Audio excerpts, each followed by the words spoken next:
Sākuma pozīcija stāvus. Mēs muguru turēsim taisnu, rokas gurnos.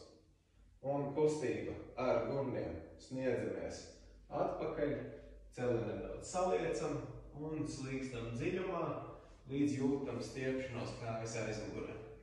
Saspringzinām stiepšanās sajūtu un uzceļam sevi līdz galam augšā. Lēnām gurns atpakaļ, taisni ķermeņa augšdaļa un lēnām vienmērīgi kustamies. Cenšamies muguru turēt taisnu un neiet kustībā ar apaļu muguru. Tātad visu laiku pirmā lieta – gurns atpakaļ, muguru taisna, līdz jūtam stiepšanās sajūtu.